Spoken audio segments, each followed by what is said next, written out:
കേരളത്തിനെതിരെ വിദ്വേഷ പ്രചരണം ലക്ഷ്യമിട്ട് നിർമ്മിച്ച ദ കേരള സ്റ്റോറി 2 സിനിമയുടെ വർഗീയ ഉള്ളടക്കത്തിനെതിരെ ഡിവൈഎഫ്ഐ പ്രതിഷേധവും ബീഫ് ഫെസ്റ്റും സംഘടിപ്പിച്ചു. നെന്മാറ അടിപ്പരണ്ടയിൽ ഡിവൈഎഫ്ഐ കയറാടി മേഖലാ കമ്മിറ്റിയുടെ നേതൃത്വത്തിൽ നടന്ന പരിപാടി സിപിഎം ഏരിയ കമ്മിറ്റി അംഗം കെ കണ്ണനുണ്ണി ഉദ്ഘാടനം ചെയ്തു.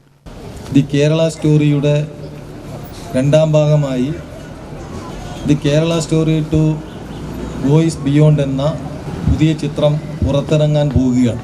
ഈ ചിത്രം കേരളത്തിലെ മുസ്ലിം സമുദായത്തെയും കേരളത്തെയും അപമാനിക്കുന്നതും കേരളത്തിലും ഇന്ത്യ രാജ്യത്ത് മറ്റ് സംസ്ഥാനങ്ങളിലും വർഗീയ ധ്രുവീകരണം ലക്ഷ്യം വെച്ചുകൊണ്ട് സംഘപരിവാർ ശക്തികൾ നടത്തിക്കൊണ്ടിരിക്കുന്ന വർഗീയതയ്ക്ക് ആക്കം വർദ്ധിപ്പിക്കുന്ന ശ്രമത്തിൻ്റെ ഭാഗമാണ് ഈ ചിത്രം എന്നത് പകൽ പോലെ വെളിച്ചമാണെന്നുള്ളത് ഏതൊരു ആൾക്കും അറിയാവുന്ന കാര്യമാണ്.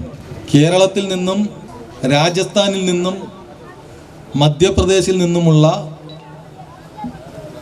ഹിന്ദു സ്ത്രീകൾ മുസ്ലിം സമുദായത്തിൽപ്പെട്ടവരെ വിവാഹം കഴിക്കുകയും അതിലൂടെ അവർ അനുഭവിക്കുന്ന പീഡനങ്ങൾ, ആ പീഡനത്തിൻ്റെ ഭാഗമായി അതിനെതിരെ നടക്കുന്ന ആ സ്ത്രീകൾ നടത്തുന്ന പോരാട്ടമാണ് the Kerala story second beyond എന്ന ചിത്രത്തിലൂടെ ചിത്രീകരിക്കുന്നത്.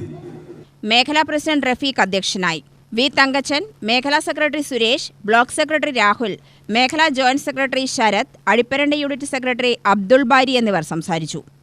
UTV news, Palakkad.